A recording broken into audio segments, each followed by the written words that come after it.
Hello everyone, welcome back to a online solution. मैं हूं अशफाक और आज मैं फिजिक्स का एकदम इम्पोर्टेंट सवाल लाया हूं। और ये सवाल बहुत बंदे ने कमेंट किया था पिछली वीडियो में कि सर F बराबर R/2 जो फॉर्मूला होता है सर, प्लीज इसको सिद्ध करके बता दीजिए। तो हालांकि मैंने पहली वीडियो में बहुत एक दो बार बता चुका है, लेकिन अब बंदा यहाँ पे न्यू है तो वीडियो भी इसको नए तरीके से चाहिए। तो वीडियो को शुरू से लेकर आखिर तक देखिएगा, आपको एकदम आसानी तरीके से समझ में आएगा। कोई लाम काफ नहीं होगा, एकदम आसान से, एकदम लेंदी नहीं है, एकदम आसान है, कोई झोल झाल नहीं है, कुछ रटने की जरूरत नहीं है, बस आपको फिगर समझना है।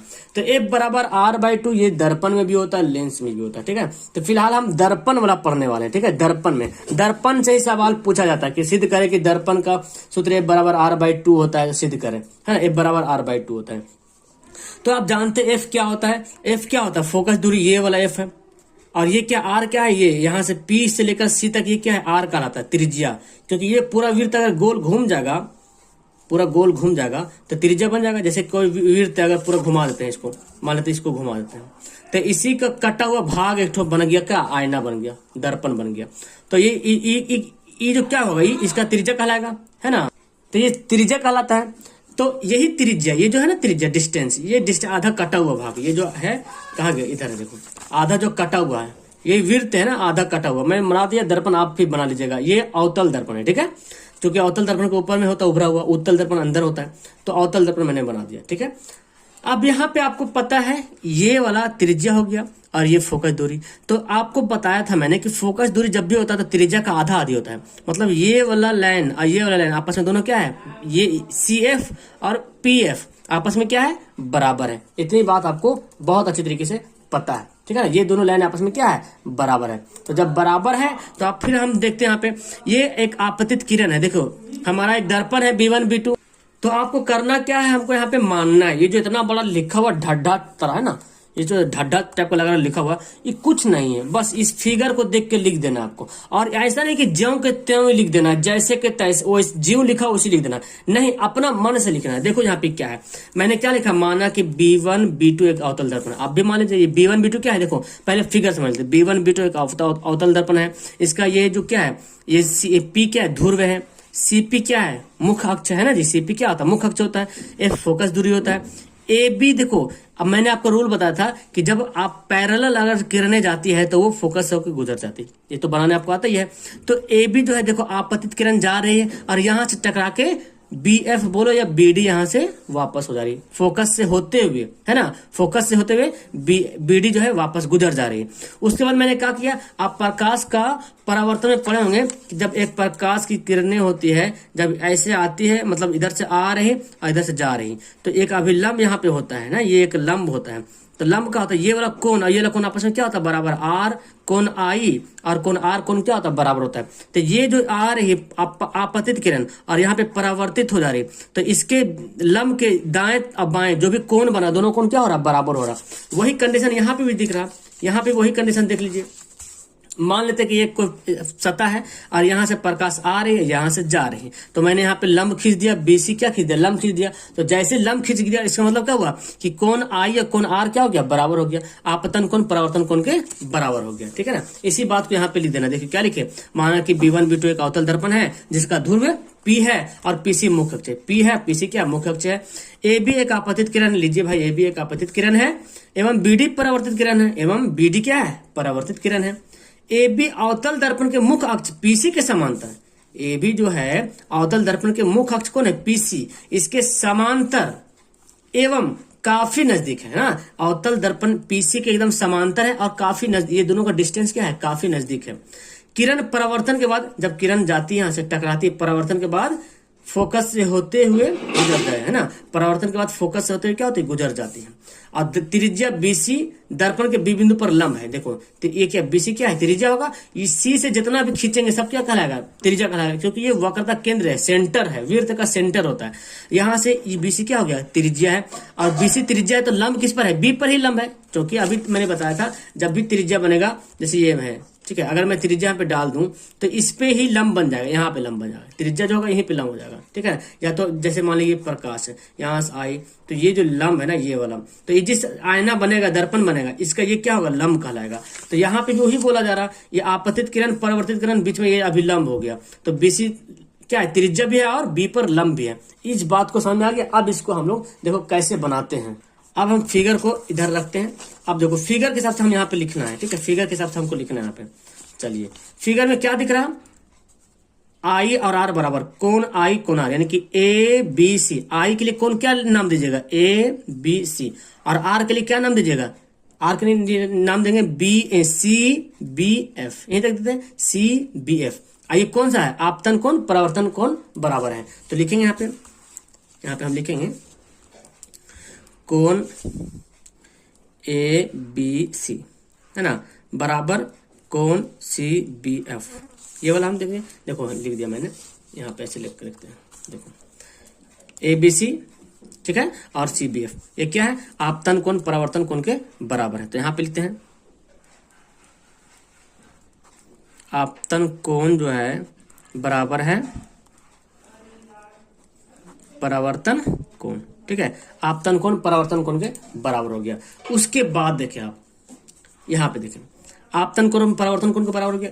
अब देखिए, अब हमारा ये जो कोण है ना, ये कोण ही बराबर होगा ये वाला कोण, इसके बराबर। कैसे भाई, तो आप पढ़े होंगे, आप 9 में पढ़े होंगे, 8वां में पढ़े होंगे कि जब दो समांतर रेखाएं खींची जाती है, दो समांतर रेखाएं होती है और उस पर एक तिर्यक छेदी रेखा जब गुजरती है ऐसे इधर से, तो ये वाला कोण और कौन इसका समांतर कौन हो जाएगा, ये वाला कोण है ना, ये दोनों कोण आपस में क्या होगा, समांतर बराबर होगा। और ये एकांतर कोण कहलाता है। कौन सा कोण कहलाता है, एकांतर कोण कहलाता है, यानी कि एकांतर कोण आपस में बराबर होगा, इधर वाला कोण भी इधर से बराबर होगा। तो यही कंडीशन दिख रहा ना, ये दो किरणें हैं और इधर से तिरछी रेखाएं जा रही है। देखिए यहाँ पे फिगर, देखिए यहाँ पे ये दो किरण है, ये हमारा ए बी और पी से समांतर है, और इससे देखो ऐसे जा रहे, इधर हम ऐसे गुजार सकते हैं, यहाँ से ऐसे चाहो तो इमेजिन कर लीजिए, यहाँ से जा सकता है। तो ये वाला कोण, ये वाला कोण क्या हो गया, बराबर हो गया। क्यों बराबर हो गया, क्योंकि एकांतर कोण, इसको भी चाहो तो ऐसे बढ़ा दो, इसको चाहो तो इधर बढ़ा दो, है ना। तो इस तरह से ये बढ़ सकता है ना, तो हमारा ये कोण और ये कोण क्या हो जाएगा, बराबर हो जाएगा। तो उसको हम लिख लेंगे, यहाँ पे हम लिख लेंगे कोण ए बी सी, कोण ए बी, यहाँ पे इसलिए है ना, कोण ए बी सी बराबर कोण किसको, देखो ये बराबर है, तो इस कोण को क्या नाम दीजिएगा, बी सी एफ, है ना, बी सी एफ। तो कोण बी सी एफ ये कैसे है, तो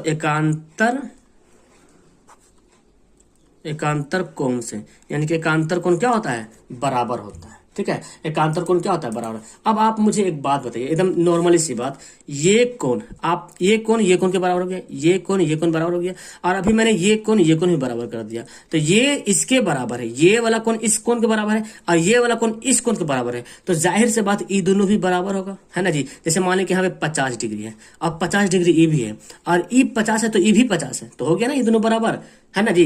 तो जब ये दोनों बराबर है और ये इसके बराबर है, मतलब ये दोनों भी क्या हो गया, बराबर हो गया। तो हम यहाँ पे दिखाएंगे, इसलिए कौन बराबर हो गया हमारा, सी बी एफ, यानी कि ये वाला कोण सी बी एफ, देखिए सी बी एफ, ये वाला कोण और ये वाला कोण बराबर है। कौन, इसका नाम क्या दीजिएगा, बी सी एफ, है ना, बी सी एफ, बीच वाला कोण का नाम होता है। तो कौन बी सी एफ भी आपस में क्या हो गया, बराबर हो गया, ठीक है। इतनी बात आप याद रखें। अब हमारा देखो, आप फिर 9 में पढ़े होंगे, 9 में क्या पढ़े थे, यहाँ पे हम बताते हैं थोड़ा सा।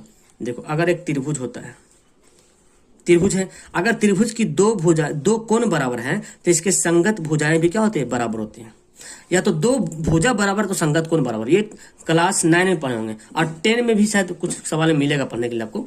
तो जब किसी त्रिभुज की दो भुजाएं बराबर हो तो उसके संगत कोण भी क्या होती है, बराबर होती है। या दो कोण बराबर हो तो संगत भुजा बराबर, दो भुजा बराबर तो संगत कोण बराबर। यहाँ भी कुछ इस तरह से दिख रहा, ये दोनों कोण क्या हो गया, बराबर हो रहा। देखो ऐसे उल्टा ऐसे करके देखते हैं, देखो ऐसे करके देखते हैं।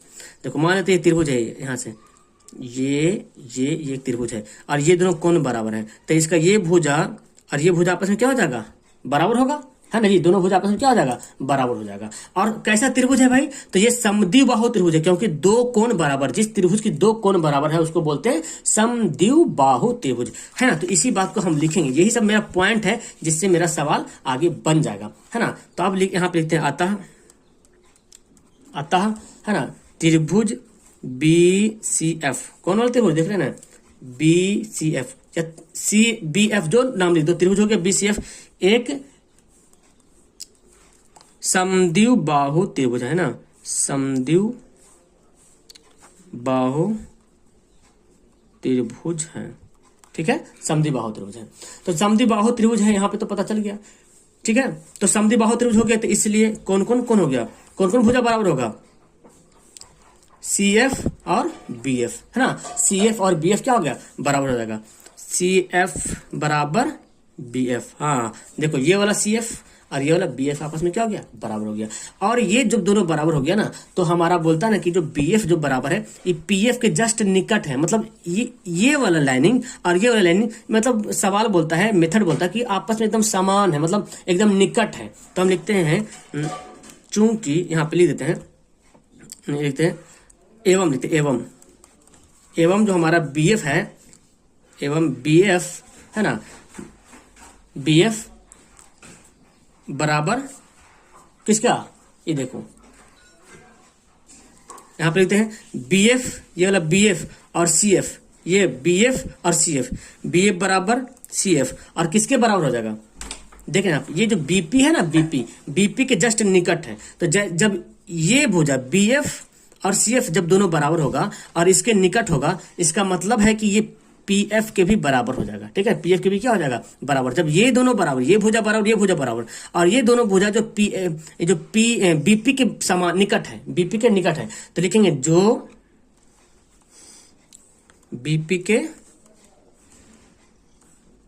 निकट है। अब जब BP के निकट हो गया, तो अब हम क्या लिख सकते हैं, हम लिख सकते हैं कि ये जो हमारा CF है, BF है और PF आपस में क्या हो जाएगा, बराबर हो जाएगा। इसलिए BF बराबर CF बराबर PF, ठीक है ना, आपस में क्या हो जाएगा, बराबर, क्योंकि ये वाला भुजा, ये भुजा इसके निकट है, काफी निकट है, तो ये वाला भुजा, ये भुजा इसके भुजा के बराबर हो गया, मतलब ये वाला और ये वाला दोनों क्या हो गया, आपस में बराबर हो गया, दोनों आपस में क्या हो गया, बराबर हो गया।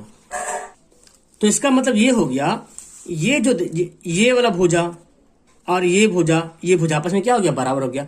तो हम कह सकते हैं, ये जो PC जो बड़ा वाला भुजा है PC, ये दोनों भुजा के जोड़ के आया होगा, यानी कि CF और PF जोड़ के PC बना होगा।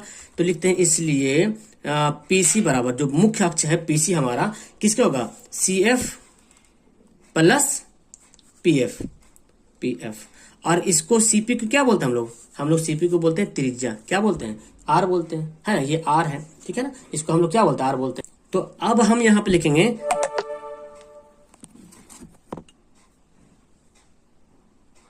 यहां पे हम ये लिखेंगे कि PF, इसलिए देखो PF हमारा क्या है, ये त्रिज्या है, PF बराबर किसके बराबर हो, PF CF के भी बराबर हो गया, PF जो है CF के बराबर हो गया।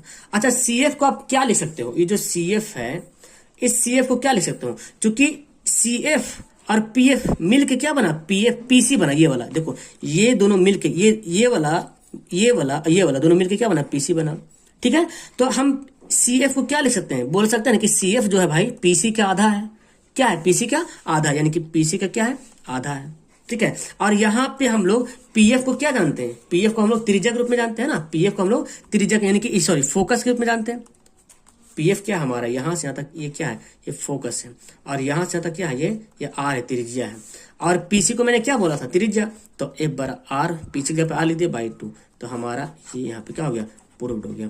तो बस कुछ नहीं, बस आपको समझने में जो टाइम लगेगा, अब कुछ नहीं है, बस ये आपतन कोण परावर्तन कोण के बराबर है, एकांतर कोण के जान लेना है, ठीक है। अब जब समद्विबाहु हो गया तो दोनों भुजा बराबर, तो ये दोनों BP के निकट। अब जब BP के निकट हो गया तो फिर हमारा, जब ये वाला ये BP के निकट है तो मतलब इसके बराबर है, ठीक है। कैसे बोलते हैं, बाप अगर दरोगा में है तो बेटो दरोगो बनेगा, ऐसे होता है। तो यहाँ पे BP निकट है तो ये PF भी इसके समांतर हो गया, सट गया जाके। अब सट गया तो हम यहाँ पे बोल सकते हैं इस CF और PF ये दोनों मिलके PC बन गया, ये वाला मिलाकर हम इतना बोल सकते हैं। और हम ऐसे भी बोल सकते हैं कि CF जो है ना भाई, CF जो है वो PC का आधा है, क्योंकि बराबर है, ये दोनों बराबर है। और PF भी बराबर बोल सकते हैं, PF भी PC का क्या आधा है, तो हम PF बोला जो CF के बराबर, और इसके आधा कर दिया, आधा। और ये हमारा PF क्या है, इसको त्रिज्या बोलते हैं F, और PC को हम लोग क्या बोले, PC को बोलेंगे R, तो R/2 हमारे प्रूफ हो गया। तो इस सवाल में इतना ही काफी है ना, आपको समझ में आया। नीचे कमेंट करें। नहीं समझे तो एक बार फिर से अच्छी तरीके से वीडियो को देख लीजिए। और आपको कौन सा सवाल चाहिए नीचे कमेंट करना मत भूलिएगा। और पहली बार आए तो चैनल को सब्सक्राइब कर लीजिएगा। और वीडियो अच्छा लगा है तो लाइक जरूर कीजिएगा, ठीक है? ऐसे मत चल जाइएगा। वीडियो को लाइक कीजिएगा, अपने दोस्तों को भी शेयर कीजिएगा, बताइएगा कि यहाँ पे अशफाक सर ए ऑनलाइन सोल्यूशन में पढ़ाते मस्त तरीके से और आपको समझ में आता है और आपके सभी सवाल को यहाँ पे जवाब देने की कोशिश की जाएगी। Okay, that's all. Thank you everyone, bye.